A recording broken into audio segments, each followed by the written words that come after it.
noite, a paz do Senhor Jesus a todos. Eu quero convidá-las a abrir as suas Bíblias no Evangelho de Lucas, capítulo 24, começando no versículo 13. O texto diz assim: E eis que, no mesmo dia, iam dois deles para uma aldeia que distava de Jerusalém 60 estádios, cujo nome era Emaús.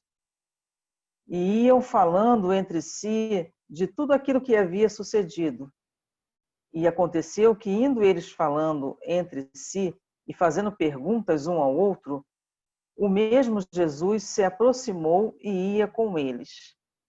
Mas os olhos deles haviam como que fechados para que o não conhecessem. E vou fazer uma pausa aqui.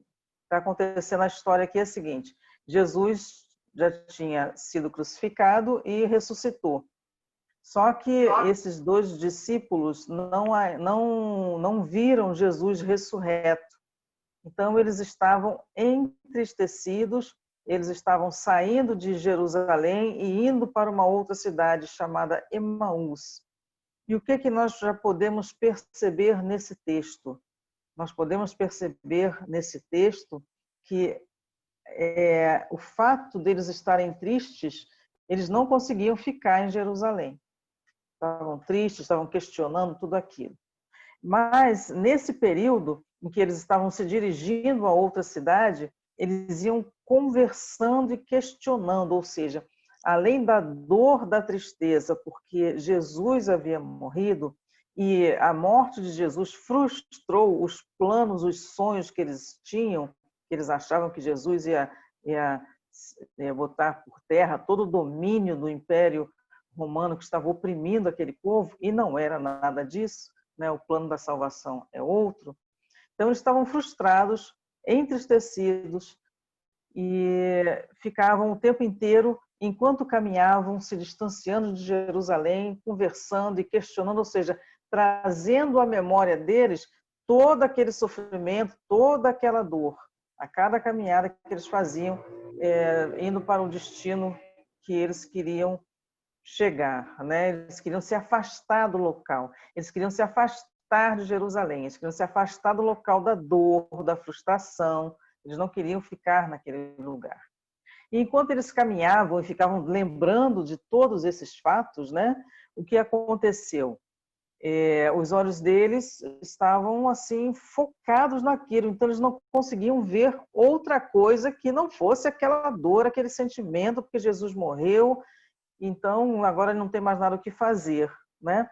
E nesse período em que eles estavam caminhando, nesse trajeto, o que aconteceu foi o seguinte, que Jesus se aproximou deles, mas eles estavam tão voltados para a dor e o sofrimento que não perceberam que era Jesus. E o texto, ele vai falando assim, ó, no versículo 17. E ele lhes disse: Que palavras são essas que, caminhando, trocais entre vós? E por que estás triste? E respondeu um, cujo nome era Cleopas, disse-lhe: És tu só peregrino em Jerusalém que não sabe as coisas que nela têm sucedido nesses dias? E ele lhe perguntou: Quais? Jesus é interessante, né? Ele chega junto deles e vê que eles estão conversando e pergunta: por que vocês estão o que vocês estão falando enquanto vocês caminham? Eles falavam daquela dor. E eles começram a explicar para Jesus que eles não haviam conhecido que era Jesus, né? E eles começaram a explicar o que era. Então, ou seja, eles começaram a trazer tudo de volta. Toda a dor, todo o sentimento, né? Ao ponto de Jesus olhar e ver que estavam entristecidos com aquilo. Então, Jesus falou: mas que assunto é esse? Aí eles explicam, e no meio do caminho, Jesus começa a expor para eles a história e o que aconteceu, o que tinha que acontecer. E eles vão parando e vão ouvindo. e eles chegam na cidade. Quando eles chegam na cidade, eles entram numa casa e ali eles, depois de ouvirem tudo que Jesus falou, sem ainda o conhecerem, quando eles sentam e vão fazer uma refeição, Jesus parte o pão e eles, quando veem esse gesto, os olhos deles se abrem e eles percebem que estavam diante do Mestre. E quando Jesus vê que eles o perceberam, ele desaparece. Queridas, o que nós podemos ver nessas coisas? Primeiro, momentos tristes, momentos de desafio, momentos de dúvida, todos nós temos.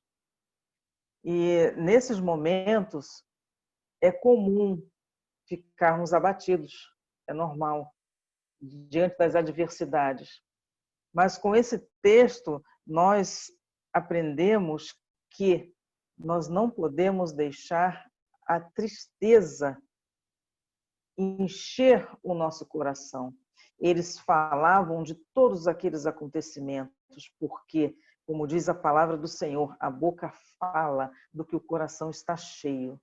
Se eles só olhavam para o sofrimento, eles só falavam do sofrimento. Mas o que eles tinham que entender é o seguinte: primeira coisa, que o sofrimento era passado. E por conta dessa angústia, eles foram se distanciando do lugar onde o Senhor disse que era para eles não saírem. Eles não teriam que sair de Jerusalém, era o lugar que eles deveriam ficar.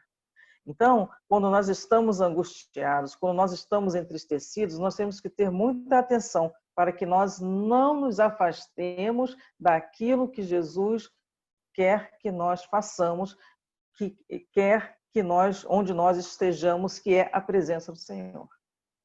Porque se nós nos afastarmos da presença do Senhor nos momentos de angústia, de tristeza, de dificuldade, aí o problema fica muito pior.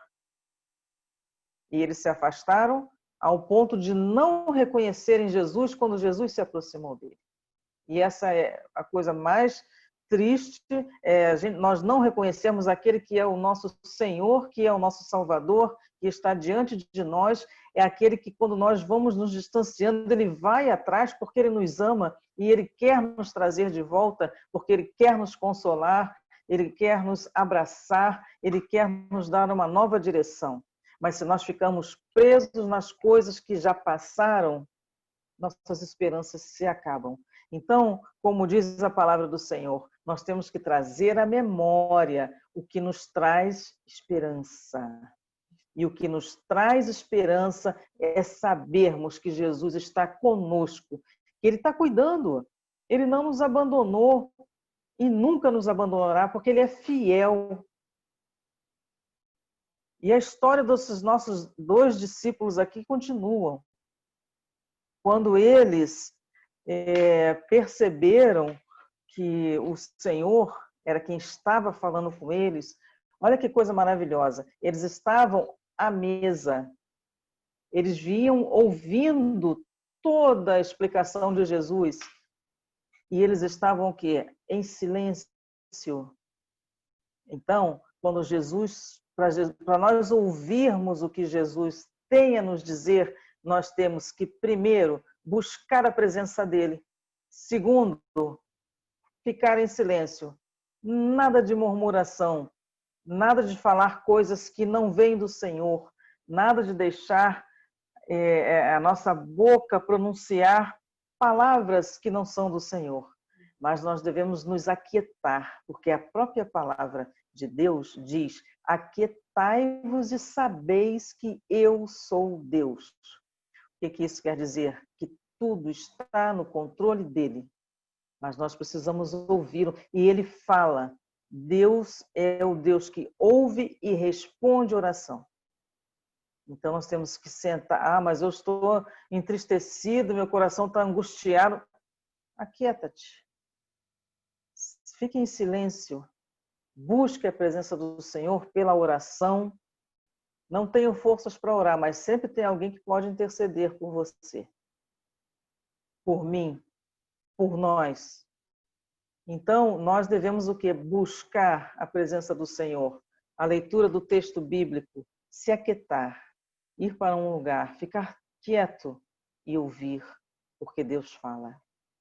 Quando esses homens se aquietaram, eles ouviram o que o Senhor falou. E no final, esses discípulos dizem que eles, o coração deles ardia enquanto Jesus falava. Hoje nós temos o nosso Consolador, que é o Espírito Santo de Deus, que está presente, ele está nos consolando, ele está nos confortando, também a eles naquela época. E eles disseram, nosso coração ardia quando ele falava conosco. Eles perceberam que aquele que falava com eles não era qualquer pessoa. E naquele momento de comunhão, olha que coisa linda, queridas, para nós. Nós temos que ter comunhão com Deus, comunhão com o Senhor. A mesa representa o momento de comunhão, o momento de partir do pão. Mas olha o mais importante, nós queremos comunhão, mas o Senhor quer também comunhão conosco. Desde que estemos quietos diante dele, ouvindo, aprendendo, buscando. E ele partiu o pão. Olha que maravilha. Sabe o que isso quer dizer? Que Deus, que o Senhor tem pão para você e para mim hoje. O pão é a palavra que alimenta, é a palavra que sustenta. Essa palavra, ela nos direciona, ela nos sustenta fisicamente, emocionalmente, espiritualmente. Então, nós temos um Deus que cuida de nós, mas nós precisamos nos aquietar e buscar a presença desse Deus maravilhoso. Então, que isso fique hoje para nós, né? Que nós possamos reconhecer Jesus em todo o tempo, em todas as situações, porque Ele está presente. Que nós não nos distanciemos dele em momento algum. Seja o que acontecer, seja em momentos de tristeza, de alegria, vamos continuar na presença do Senhor, porque só Ele tem as palavras de vida eterna. Só Ele cuida, só Ele compreende o que se passa no interior de cada um de nós. Que nós não façamos como esses discípulos fizeram no início. A dor, a confusão era tão grande que eles se afastaram. Mas a misericórdia do Senhor levou e o Senhor foi buscá-los, foi resgatá-los pelo amor que tinha por eles. É o mesmo amor que Ele tem por vocês e por mim. Isso é maravilhoso, não é? Guarda essas palavras no teu coração. O Senhor é conosco, Ele se importa, Ele está cuidando. Vamos ouvir sempre, buscar cada vez mais. Quanto mais nós buscarmos o Senhor, é o que diz lá em Tiago 4:8, quanto mais nós nos chegarmos a Deus, Ele se chegará para nós. Vamos buscar essa comunhão? Vamos, em nome de Jesus. Vamos orar? Senhor Deus, em nome de Jesus, estamos aqui, Senhor, diante de Ti, para clamar a Tua misericórdia. Senhor, para que o Senhor, possamos enxergar o Senhor em todas as situações, porque o Senhor é presente, o Senhor tem cuidado de nós. Senhor, que nós não deixemos nos abater pelas tristezas, pelas coisas do passado, porque quanto mais trouxermos o passado na nossa mente, mais a nostalgia, mais a angústia crescerá em nossos corações. Que nós possamos fazer como diz a Tua palavra, trazer à memória o que traz esperança, olhar para frente, porque o Senhor é Deus de solução. O passado, nós não podemos fazer mais nada porque já passou, mas o Senhor traz força, o Senhor traz renovo para o momento presente, para que nós possamos caminhar. e na certeza, Senhor, de que assim como o Senhor caminhou do lado daqueles discípulos, o Senhor também caminha do nosso lado. O Senhor vai à nossa frente, o Senhor guarda nossas costas. Senhor, que estejamos com os olhos abertos olhando para Ti e não com os olhos fechados olhando para a angústia, para a tristeza, para os problemas da vida, porque o Senhor tem solução para todos eles. Muito obrigada, Senhor. Ajuda-nos na nossa jornada. Em nome de Jesus, Senhor, é o que eu lhe peço por todos os que estão vendo este vídeo e por mim também. Em nome de Jesus, muito obrigada. E amém. Amém, queridos?